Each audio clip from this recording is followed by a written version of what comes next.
صفحہ نمبر 338 اور 339۔ گھر میں داخل ہونے کے آداب۔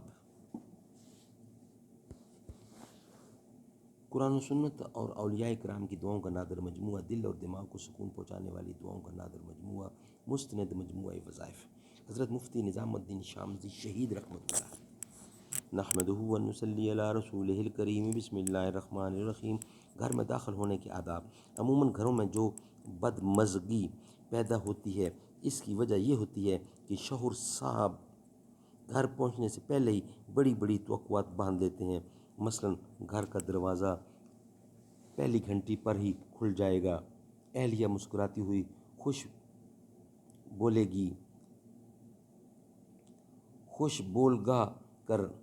بول کر ہاتھ میں شربت کا گلاس پکڑے ہوئے استقبال کرے گی۔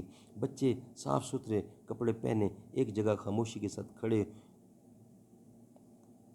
ساتھ بیٹھے کچھ پڑھ رہے ہوں گے وغیرہ وغیرہ۔ جب ان کی توقعات پوری نہیں ہوتی تو انہیں غصہ آتا ہے، اور غصے میں وہ کچھ سخت جملہ کہہ دیتا ہے جو بیوی کے دن بھر کے تھکے ہوئے مزاج پر ماچس کی تیلی کا اثر کرنے لگتا ہے، اور اس سے ایسی آگ بھڑکتی ہے کہ اللہ کی پناہ۔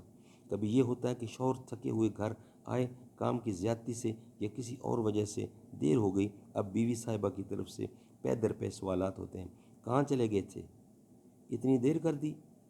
دفتر کی چھٹی تو 5 بجے ہو جاتی ہے اور آپ اتنی دیر سے آتے ہیں، وغیرہ وغیرہ، جس سے تھکا ہوا شوہر اور طیش میں آ جاتا ہے۔ اس لیے ہر شوہر کو چاہیے کہ تحمل اور برداشت کی عادت ڈالے اور یہ توقعات باندھ کر دروازہ نہ کھٹکھٹائے، بلکہ اہل خانہ کے لیے ان کی کوتاہی پر خود سے کوئی عذر سوچ لے، اور ہمیشہ یہ سوچے کہ اللہ تبارک و تعالیٰ نے ان کو میرے تابع بنایا ہے، میری زندگی میں انہی کے دم سے بہار ہے، لہٰذا میں اپنے خشک رویے سے یا ان کی معمولی غلطیوں سے اس بہار کو خزاں میں کیوں بدل دوں، بلکہ میں ان سے محبت کا معاملہ کروں۔ اس کے ساتھ ساتھ گھر میں داخل ہونے کے درج ذیل 3 سنتوں کا اہتمام کرے۔ گھر میں داخل ہونے کی دعا پڑھے، سلام کرے۔ سلام کا افضل طریقہ یہ ہے کہ پورا سلام صاف الفاظ میں کیا جائے، یعنی السلام علیکم ورحمۃ اللہ وبرکاتہ۔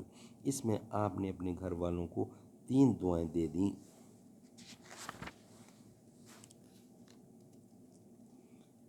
الف، ان پر سلامتی ہو۔ بے، اللہ کی طرف سے رحمت ہو۔ جیم، اللہ کی طرف سے برکت ہو۔ گھر میں داخل ہو کر پہلا کام یہ کرے کہ 2 رکعت نفل پڑھ لے، اس لیے کہ حدیث میں آتا ہے کہ جو گھر میں داخل ہو کر 2 رکعت نماز نفل پڑھے گا تو گھر کی برائیوں سے بچ جائے گا۔ ان سنتوں کے ساتھ اگر درج ذیل باتوں کا بھی خیال رکھیں تو بہتر ہوگا۔